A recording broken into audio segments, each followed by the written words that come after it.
Bon ben salut tout le monde! On se retrouve pour une nouvelle FAQ parce que j'avais eu des questions suite à la première FAQ que j'avais eue. Fait que là, je vais prendre quelques moments pour répondre aux nouvelles questions. Fait que j'espère que vous allez aimer. Fait qu'on y va tout de suite. Bon, la première question c'était Julie Ouellette qui m'avait demandé qu'est-ce que je fais dans le fond pour moi dans le fond. Qu'est-ce que je fais pour moi? Ben pour moi. Puis qu'est-ce que je répondrais, c'est vraiment faire... tu sais, je capote vraiment faire des vlogs, faire les montages. Ça, c'est le moment que je prends pour moi vraiment, que je m'assieds, puis là, j'ai hâte de faire le montage, puis de répondre à vos questions. Fait que quand je me dirais qu'est-ce que je fais pour prendre un moment pour moi, c'est vraiment ça. Je le fais vraiment... pour moi, j'aime ça. Je suis vraiment... En tout cas, ça me change les idées, là. C'est un moment à moi. Prendre un bain. Puis après ça, que j'aime bien aussi, c'est d'aller aller marcher quand il fait beau. Lire, faire des casse-têtes. C'est pas mal ça.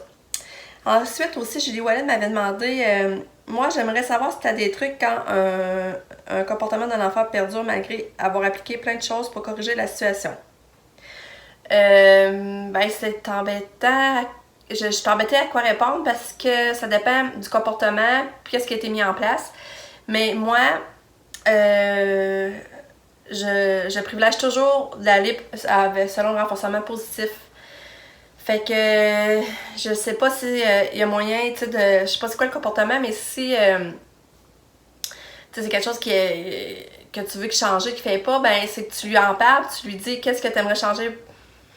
Qu'est-ce que tu aimerais qu'il fasse à la place du comportement désiré? Puis quand il le fait, c'est vraiment le féliciter, puis ignorer quand il fait les mauvais, dans le fond. Moi, c'est ça. Mais là, c'est ça, je parle, mais je sais pas c'est quoi. Fait que, mais moi, je maximise toujours le renforcement positif avant le négatif. Puis après ça, je voulais savoir en quoi étudier mes enfants.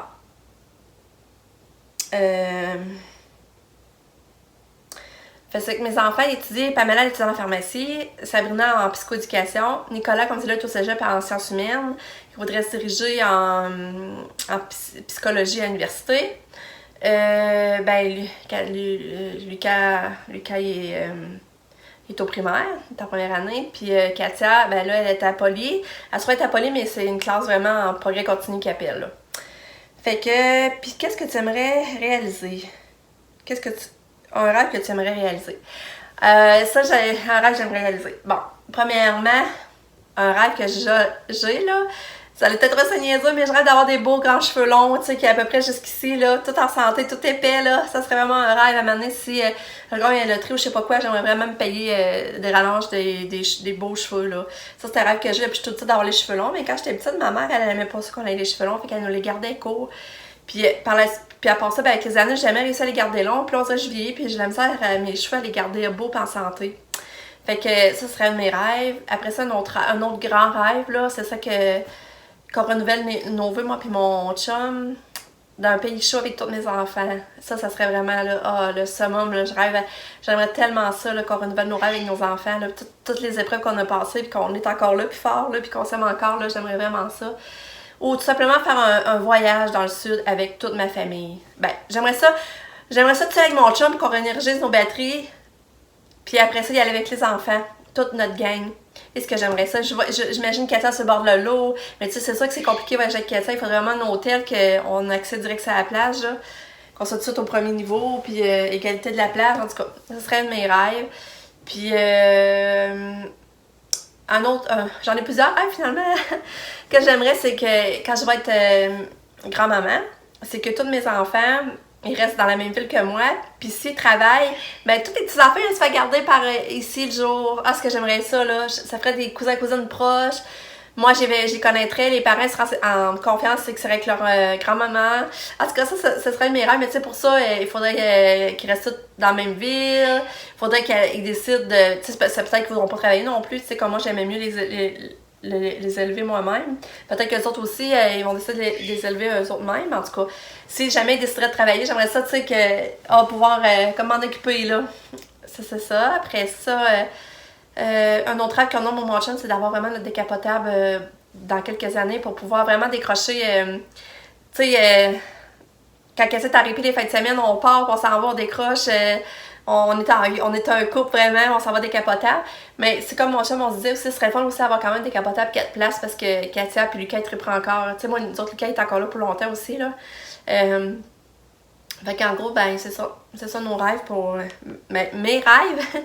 Mais tu sais, c'est ça comme le rêve de la décapotable, c'est plus conjoint. Tu sais, c'est un rêve qu'on a de couple, là.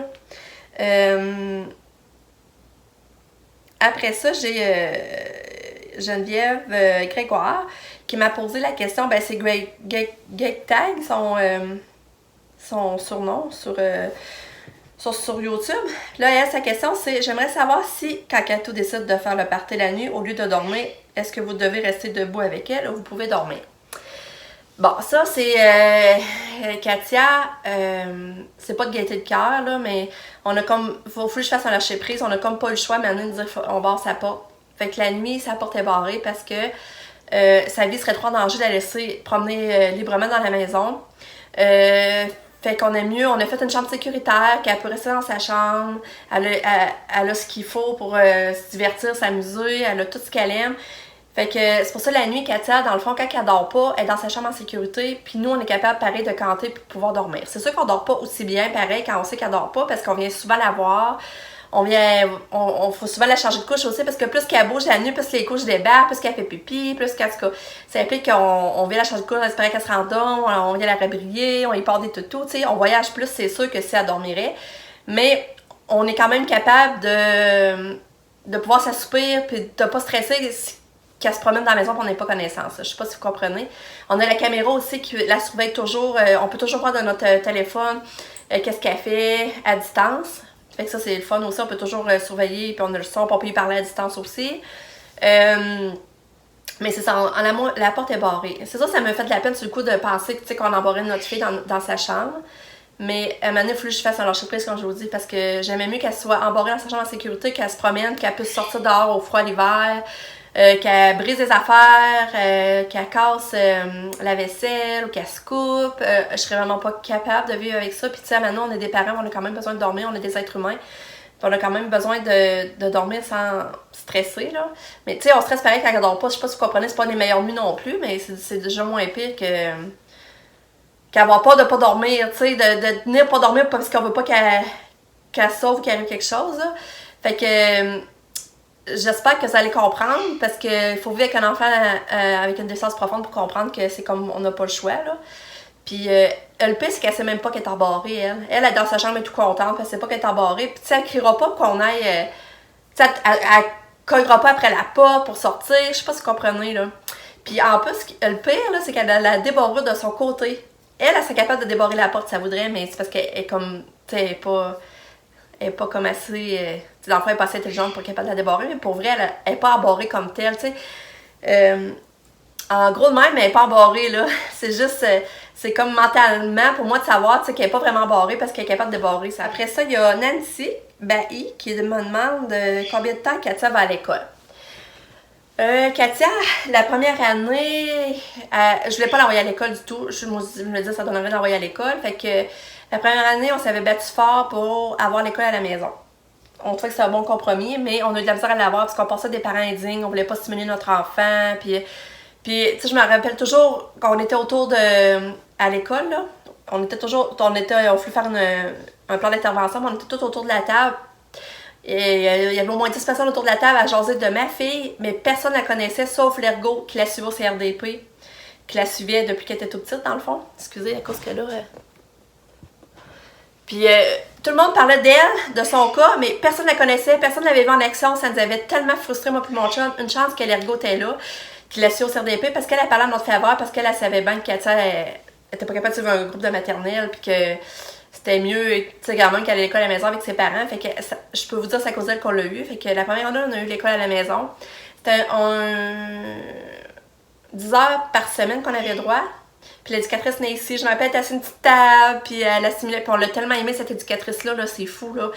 Oh, ce que je l'ai aimé. Puis tu sais, pendant cette heure-là, on pouvait partir faire d'autres choses. On n'était pas juste resté à la maison, parce qu'il y avait une belle symbiose ensemble, là.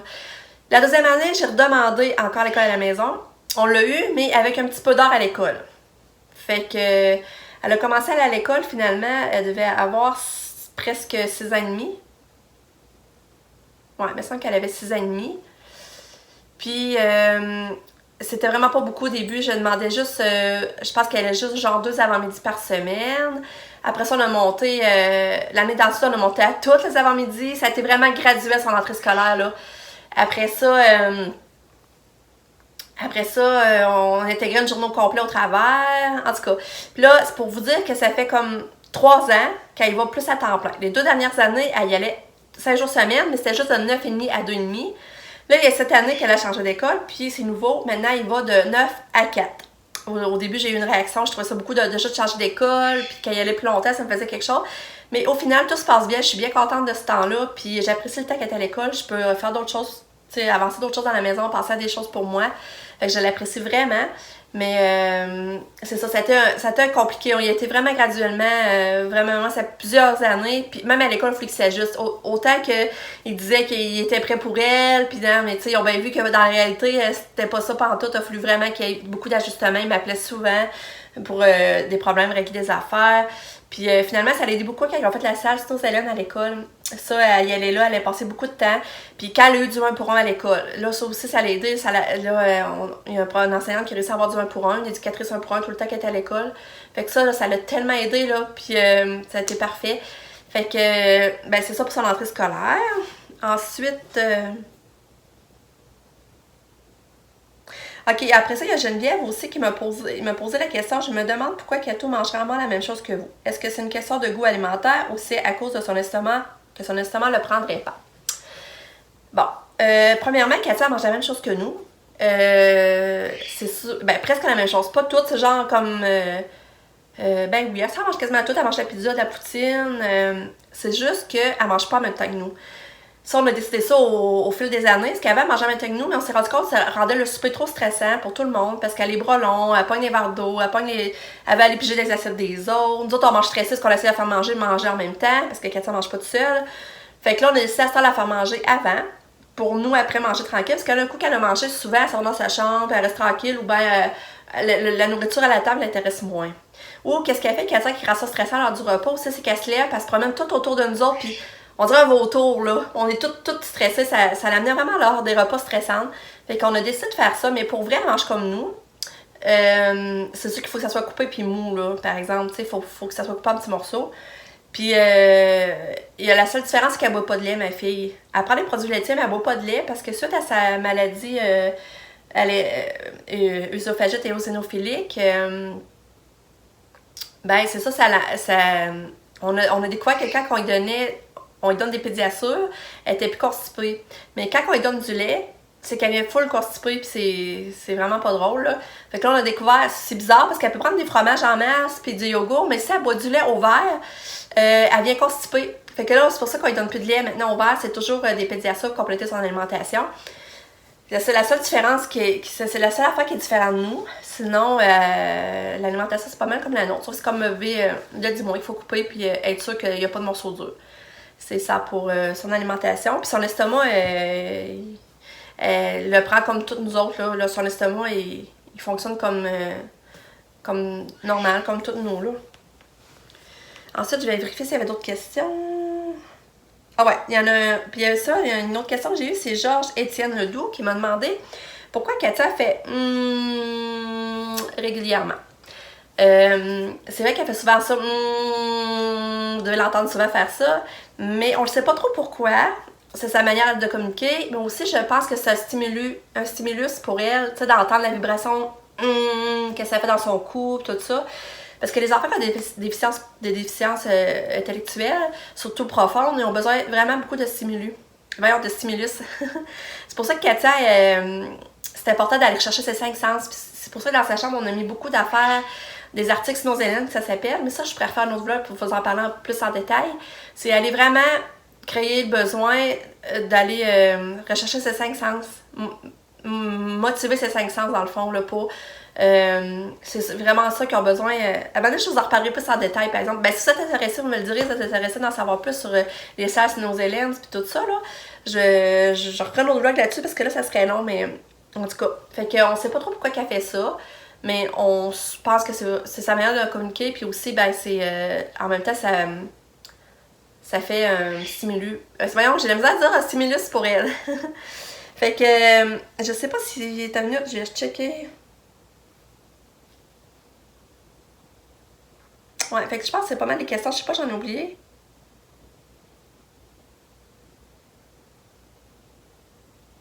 Ouais, ça conclut les questions. Fait que j'ai répondu aux questions qui m'avaient été demandées. Fait que c'est ça, ça m'a fait plaisir de vous répondre. Je vous dis à bientôt, à la prochaine pour une autre vidéo. Je vous aime fort, bye!